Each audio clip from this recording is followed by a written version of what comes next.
key Okay. here then is to identify synonyms so that we have the smallest knowledge graph language that will cover all of the things that we're interested in. Does that kind of make sense? Yes, it does. And you were talking about dogs, and in my thesis, I had the part of, quality of those relationships we can use in a knowledge graph. That's right. Okay. That's right. Okay. Right. So we can say legs are part of dog or I part hope so, of yes. Part of mammals. yes, I hope so too. Right? Of mammals okay. and so on and so on. Okay. Right. Okay. So the kinds of things that we talk about are generally individuals and categories, right? So we can talk about Fido. This is one specific dog with a bunch of specific characteristics. Or we can talk about dogs, okay, which generally have these characteristics, but there's some variation.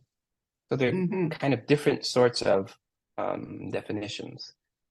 If we use the word dog or pooch or chien or hund or cachorro, it doesn't matter. It's still the same concept. Right? So what we're doing is kind of separating out all this linguistic variation from what's behind it and documenting meaning. LLMs don't do any of this. LLMs don't do any of this. This is why I'm saying this is probably going to be next, so we can get over the problems of working with language in the absence of meaning. If I understand, knowledge graphs can help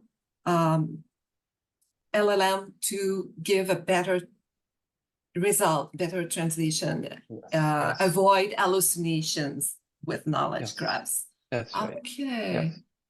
Yes, knowledge graphs add meaning to the LLM's focus on syntax.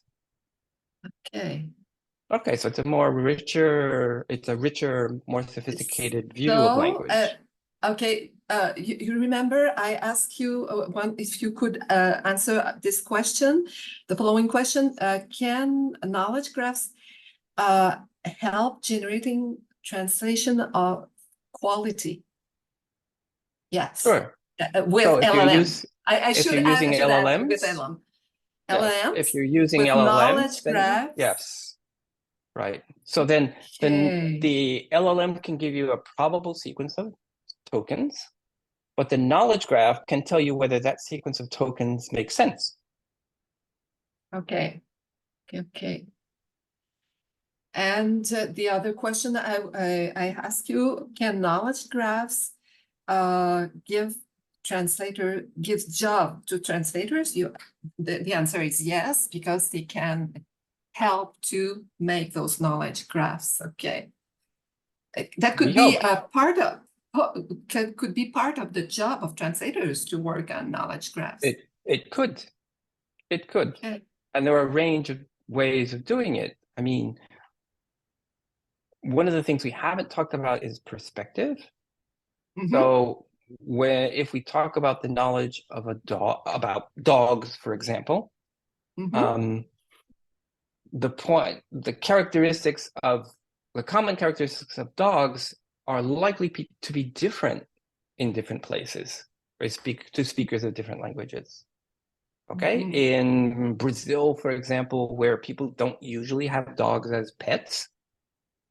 No. Dogs are street dogs, wild, aggressive, hungry, pretty ugly looking mutts.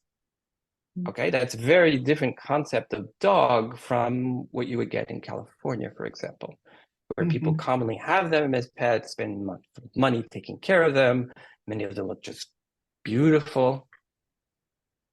Okay, so when we go in this direction, we'll be able to start documenting different perspectives on things.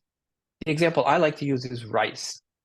Okay, so the concept of rice for a farmer is something that has roots and a stem and leaves and seeds, okay, and reacts well to a certain amount of water, okay, and is measured in acres.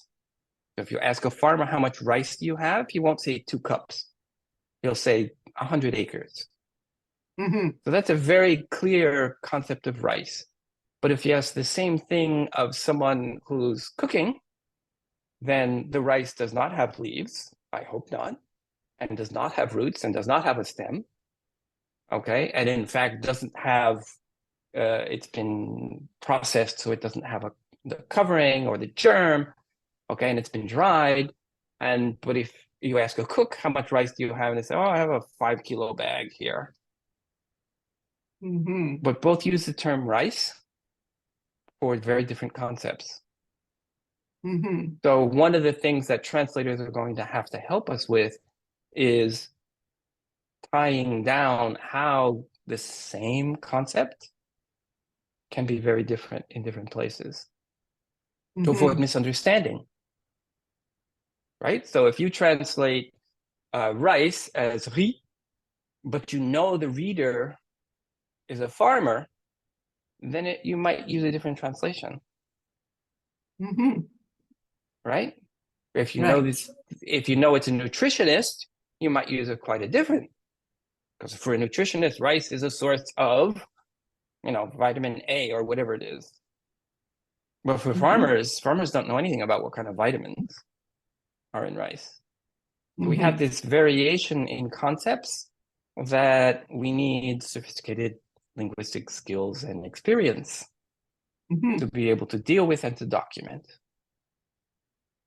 So this, I think, may turn into another kind of opportunity for translators and other language professionals. That's very interesting. Yes. Thank you for